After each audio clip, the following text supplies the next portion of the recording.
നമസ്കാരം, ഞാൻ ഡോക്ടർ ഭാഗ്യ, Q1B health കെയറിലെ Ayurveda ഡോക്ടറാണ്. ഒരു പ്രമേഹ രോഗി ആളുടെ പ്രമേഹം കൺട്രോൾ ചെയ്യാൻ വേണ്ടിയിട്ട് ഒരു ദിവസം കഴിക്കേണ്ട ഭക്ഷണ രീതിയാണ് ഇന്നത്തെ വീഡിയോയിലൂടെ ഞാൻ എക്സ്പ്ലെയിൻ ചെയ്യുന്നത്. അപ്പോൾ നമുക്ക് എല്ലാവർക്കും അറിയാം, ഇപ്പോൾ ഒരു വീടെടുത്ത് നോക്കുകയാണെങ്കിൽ അവിടെ ഒരു പ്രമേഹ രോഗിയെങ്കിലും ഉണ്ടാവും എന്നുള്ളൊരവസ്ഥയിലോട്ടാണ് പോയിക്കൊണ്ടിരിക്കുന്നത്. അപ്പം ഇതിനുള്ളൊരു പ്രധാനപ്പെട്ട റീസൺ നമ്മൾ ഫാസ്റ്റ് ഫുഡ് കഴിക്കുന്നത് മാത്രമല്ല, നമ്മുടെ ലൈഫിനകത്ത് ഒരുപാട് ചേഞ്ചസ് വന്നു. എല്ലാവരും തന്നെ ഒരു സെഡൻറ്ററി ലൈഫിലോട്ട് മാറി. എക്സസൈസും വ്യായാമങ്ങളും ഒന്നുമില്ലാതെ നമ്മളിങ്ങനെ വെറുതെ ഇരിക്കുന്ന ഒരു ലൈഫായി. അപ്പം ഫാസ്റ്റ് ഫുഡ് കഴിക്കുന്നത് വഴി മാത്രമാണോ പ്രമേഹം വരുന്നത് എന്ന് പലരും ചിന്തിക്കുന്നുണ്ടായിരിക്കാം. ഒരിക്കലുമല്ല. ഇപ്പം വീട്ടിലിരിക്കുന്ന വീട്ടമ്മമാരിലൊക്കെ തന്നെ നമ്മൾ പ്രമേഹം കാണുന്നുണ്ട് അല്ലേ. അപ്പം നമ്മുടെ മലയാളികളെ സംബന്ധിച്ചിടത്തോളം ഏറ്റവും നമുക്ക് ഇഷ്ടപ്പെട്ട ഒരു കാര്യം എന്ന് പറയുന്നത് എന്താ?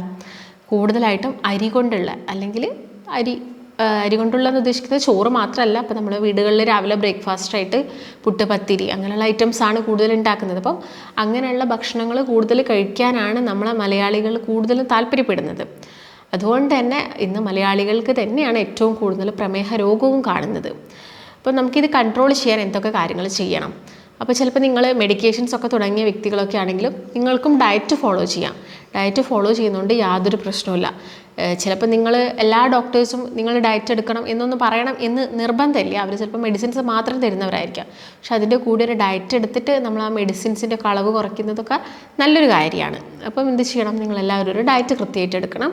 അതിൻ്റെ കൂടെ തന്നെ വ്യായാമം കൂടി വേണം. എല്ലാ ദിവസവും വ്യായാമം വേണം. പലരും ഷുഗർ വന്നു കഴിഞ്ഞിട്ട് ഒരു സ്റ്റേജ് എത്തുമ്പോൾ പറയുന്നൊരു കാര്യം, ഇപ്പം കൈകാലുകൾക്കൊക്കെ ഭയങ്കര തരിപ്പാണ്, ഒന്നും അറിയുന്നില്ല, കാല് തൊട്ട് കഴിഞ്ഞാൽ ഒന്നും അറിയുന്നില്ല, അങ്ങനെയുള്ള ഒരു സ്റ്റേജിലോട്ട് മാറുന്ന ഒരു കണ്ടീഷൻസ് നമ്മൾ കാണുന്നുണ്ട്. അപ്പം അങ്ങനൊരു അവസ്ഥയിലോട്ടൊന്നും പോവാതിരിക്കാൻ വേണ്ടിയിട്ട് നിങ്ങൾ എല്ലാ ദിവസവും എക്സസൈസ് ചെയ്യുക. സർക്കുലേഷൻ, രക്തചംക്രമണം കൂട്ടണമെങ്കിൽ വ്യായാമം നിർബന്ധമാണ്. അപ്പം അത് ചെയ്യാം. അതിൻ്റെ കൂടെ തന്നെ എന്ത് ചെയ്യണം? അതിൻ്റെ കൂടെ തന്നെ നമുക്ക് ചില ഡ്രിങ്കുകളും കാര്യങ്ങളൊക്കെ ഫോളോ ചെയ്യാം. അപ്പം ഡയറ്റും എക്സസൈസ് പ്ലസ് നമ്മൾ ചെറിയ ചെറിയ ടിപ്സും കാര്യങ്ങളൊക്കെ, ഇതൊക്കെയാണ് നിങ്ങൾ പ്രധാനമായിട്ടും ഈ ഒരു ഡേയിൽ ഫോളോ ചെയ്യേണ്ട കാര്യങ്ങൾ. ഇപ്പോൾ നമ്മുടെ എല്ലാവരുടെയും വീട്ടിൽ ഞാൻ നേരത്തെ പറഞ്ഞ പോലെ തന്നെ രാവിലെ എന്തായിരിക്കും? പുട്ട്, പത്തിരി അങ്ങനെയൊക്കെ ആയിരിക്കും. പക്ഷെ പലർക്കും ഇതിൽ നിന്ന് അങ്ങോട്ട് മാറി ചിന്തിക്കാൻ പറ്റാറില്ല. അതായത് നമ്മൾ ഡോക്ടേഴ്സ് കൊടുക്കുന്ന ഒരു ബെസ്റ്റ് ഓപ്ഷൻ എന്ന് പറയുന്നത് നിങ്ങൾ സാലഡ്സോ അല്ലെങ്കിൽ അധികം മധുരമില്ലാത്ത ഫ്രൂട്ട്സുകളോ രാവിലെ എടുക്കുക. അതിൻ്റെ കൂടെ തന്നെ നിങ്ങൾക്ക് മുട്ടയോ അങ്ങനെ മീറ്റോ എന്തെങ്കിലും കാര്യങ്ങൾ ഉൾപ്പെടുത്താം. പക്ഷെ പലർക്കും അതങ്ങോട്ട് ഡൈജസ്റ്റ് ആവാൻ ഭയങ്കര പാടാണ്. കാരണം ഡൈജസ്റ്റ് എന്ന് ഉദ്ദേശിച്ചത് അവർക്ക് അത് ആക്സെപ്റ്റ് ചെയ്യാൻ പറ്റില്ല, സ്വീകരിക്കാൻ പറ്റില്ല. രാവിലെ മുട്ട കഴിക്കുന്നത് അല്ലെങ്കിൽ ഒരു ഓംലെറ്റ് കഴിക്കുന്നത്, ജസ്റ്റ് സാലഡ്സ് മാത്രം കട്ട് ചെയ്ത് കഴിക്കുന്നത്, അതൊന്നും അവർക്ക് ചിന്തിക്കാൻ പറ്റില്ല. അവർക്ക് എന്താണെങ്കിലും ഈ പത്തിരിയോ പുട്ടോ ഇഡ്ഡലിയോ ദോശയോ ഒക്കെ വേണം. അപ്പോൾ ഓക്കെ, അത് കംപ്ലീറ്റ് ആയിട്ട് അങ്ങോട്ട് ഒഴിവാക്കാൻ വേണ്ടിയിട്ടും പറയുന്നില്ല. നിങ്ങൾക്കിപ്പോൾ അത് കഴിക്കാൻ പറ്റുന്നില്ല, നിങ്ങൾ മുട്ട മാത്രം കഴിക്കുകയാണെങ്കിൽ അത് നല്ലൊരു ഓപ്ഷനാണ്, പെട്ടെന്ന് ഷുഗറൊക്കെ കുറയ്ക്കാൻ. പക്ഷേ നിങ്ങൾക്കത് ഒഴിവാക്കാനേ പറ്റുന്നില്ല. അങ്ങനെയുള്ള സ്റ്റേജുകളിൽ നിങ്ങൾ എന്ത് ചെയ്യണം? ഇതിൻ്റെ അളവ് കുറച്ചുകൊണ്ട് വരിക. അപ്പോൾ നോർമലി ഒരു 6-8 ഇഡ്ഡലി കഴിക്കുന്നവരായിരിക്കും, 5-10 പത്തിരിയൊക്കെ, ചെറിയ പത്തിരിയൊക്കെ കഴിക്കുന്നവരുണ്ട്. അപ്പം ആ ശീലമൊക്കെ നിങ്ങൾ കുറച്ചിട്ട് അതിൻ്റെ അളവ് കുറച്ചുകൊണ്ട് വരിക. അപ്പോൾ ഇഡ്ഡലി 1-2 ഇഡ്ഡലി, ദോശയാണെങ്കിൽ ഒരു ദോശ, അല്ല 1-2 മാക്സിമം. ഈ 2 ദോശ എന്ന് പറയുമ്പോൾ അത് ചെറിയ ദോശയായിരിക്കണം. അപ്പോൾ നമ്മളൊരു മസാല ദോശ എടുക്കുക, ഒരു ഷുഗർ പേഷ്യൻസ്. അപ്പോൾ മസാല ദോശയാണോ ഒരു നോർമൽ ദോശയാണോ കഴിക്കേണ്ടത് എന്ന് ചോദിച്ചു കഴിഞ്ഞാൽ ഞാൻ അവിടെ പറയുന്നത് ഒരു നോർമൽ ദോശ കഴിക്കാൻ വേണ്ടിയിട്ടാണ്. ഒരു മസാല ദോശ കഴിക്കുന്ന സമയത്ത് കലോറീസ് നമ്മുടെ ശരീരത്തിനകത്തോട്ട് കൂടെ തന്നെയാണ് ചെയ്യുന്നത്, അല്ലേ? അപ്പം ഒരു നോർമൽ ദോശ എടുക്കുക, അല്ലെങ്കിൽ അതിന് പകരം മറ്റെന്തെങ്കിലും കഴിക്കുക. ദോശ ഞാനൊരു എക്സാമ്പിളായിട്ട് എടുത്തതേ ഉള്ളൂ. അപ്പോൾ ഒരു മസാല ദോശ എടുക്കുന്നുണ്ടെങ്കിൽ നിങ്ങൾക്ക് അവിടെ ദോശ വരുന്നുണ്ട്. അപ്പോൾ നമ്മൾ കുറച്ചും കൂടി ഗീ ഒക്കെ ആഡ് ചെയ്തിട്ടുള്ള ദോശയാണെങ്കിൽ അതിൻ്റെ ഒരു കലോറി കുറച്ചധികം കൂടി, നെയ്യിൻ്റെ കലോറി വന്നു. മസാല ദോശ എന്ന് പറയുമ്പം സൈസ് വളരെ വലിയൊരു സൈസായിരിക്കും. അവിടെ സൈസ് കൂടി. അതുപോലെ തന്നെ അതിനുള്ളിൽ നമ്മൾ കുറച്ച് കാര്യങ്ങൾ സ്റ്റഫ് ചെയ്യും. അപ്പോൾ പൊട്ടറ്റോയും എല്ലാം കൂടി നമ്മൾ കൂടുതലായിട്ടും സ്റ്റഫ് ചെയ്യും. അപ്പോൾ പൊട്ടറ്റോ എന്ന് പറയുമ്പോൾ നമുക്കറിയാം അത്യാവശ്യം കാർബോഹൈഡ്രേറ്റ് റിച്ച് ആയിട്ടുള്ളൊരു ട്യൂബറാണ്. അതായത് മണ്ണിനടിയിൽ നിന്ന് കുഴിച്ചെടുക്കുന്ന ഐറ്റമാണ്, വെജിറ്റബിളാണ് പൊട്ടറ്റോ എന്ന് പറയുന്നത്. പൊട്ടറ്റോ അഥവാ ഉരുളക്കിഴങ്ങ്. അപ്പോൾ നമ്മൾ മസാല ദോശ കഴിക്കുമ്പോൾ എന്താണെങ്കിലും അതിൻ്റെ ഉള്ളിൽ ഈ ഉരുളക്കിഴങ്ങാണ് കൂടുതലുള്ളത്. ഉള്ളിയുണ്ട്, ക്യാരറ്റ് ഉണ്ട്. അപ്പോൾ ക്യാരറ്റ് ഉണ്ടെങ്കിലും അത് ചെറിയൊരു അളവിലേ ഉണ്ടാവുള്ളൂ. പക്ഷേ പൊട്ടറ്റോ എന്ന് പറയുന്നതായിരിക്കും ഏറ്റവും കൂടുതൽ അളവിൽ. അപ്പം നോർമലി നമ്മൾ കമ്പയർ ചെയ്യുന്ന സമയത്ത് മസാല ദോശയാണ് എന്ത് കലോറി കൂടുതൽ. അപ്പോൾ കലോറി നമ്മൾ കുറയ്ക്കുക എന്നുള്ള കാര്യമാണ് ശ്രദ്ധിക്കേണ്ടത്. അപ്പം നിങ്ങൾ ഇങ്ങനെ കുറച്ച്, അതായത് ഇൻ്റലിജൻ്റ് ആയിട്ട് നമ്മൾ കഴിക്കുന്ന ഭക്ഷണമാണെങ്കിലും അവിടെയും നമ്മൾ പല കാര്യങ്ങൾ ശ്രദ്ധിക്കേണ്ടതുണ്ട്. അപ്പം ഒരു ഇഡ്ഡലി കഴിച്ചു കഴിഞ്ഞാൽ നമുക്കൊന്നും ആവില്ല. ഷുഗർ പേഷ്യൻസിനൊക്കെ ആണെങ്കിൽ ചിലപ്പോൾ മെഡിസിൻസും കൂടി കഴിക്കുന്നവരാണെങ്കിൽ അവർക്ക് ഇങ്ങനെ വിശപ്പ് വന്നുകൊണ്ടേയിരിക്കും. ഇപ്പോൾ ഇഡ്ഡലിയുടെ കൂടെ നിങ്ങൾ സാമ്പാറാണ് ഓപ്ഷനെങ്കിൽ സാമ്പാറിൽ ഒരുപാട് വെജിറ്റബിൾസ് ആഡ് ചെയ്യാം. വെണ്ടയ്ക്ക, മുരിങ്ങ, അങ്ങനെ കോവയ്ക്ക, അങ്ങനെയുള്ള കാര്യങ്ങളൊക്കെ ഒന്ന് ആഡ് ചെയ്ത് നോക്കുക. അതുപോലെ തന്നെ നമ്മുടെ ചില ആളുകൾ ബീട്രൂട്ട്, മത്തൻ ഒക്കെ ആഡ് ചെയ്യുന്ന ആളുകളുണ്ട് ഈ ഒരു സാമ്പാറിനകത്ത്. അപ്പം അങ്ങനെയുള്ള ഐറ്റംസുകളൊക്കെ ആഡ് ചെയ്യുന്നത് എന്താണ്, നല്ലൊരു കാര്യമാണ്. അപ്പോൾ നമുക്കത് കൂടുതൽ അത് കഴിക്കണം. നിങ്ങൾ കറിയിലേക്കാളും കൂടുതൽ പച്ചക്കറികൾ അതിനകത്ത് മിക്സ് ചെയ്തിട്ട് ചവച്ചരച്ചിട്ട് കഴിക്കാം. അപ്പോൾ ഒരു ഇഡ്ഡലി അല്ലെങ്കിൽ 1-2 ഇഡ്ഡലി ഒരുപാട് പച്ചക്കറികളുള്ള സാമ്പാർ എടുക്കുക. ഇതിൻ്റെ കൂടെ തന്നെ നമുക്ക് എന്ത് ചെയ്യാൻ പറ്റും, ഒരു മുട്ട ആഡ് ചെയ്യാൻ പറ്റും.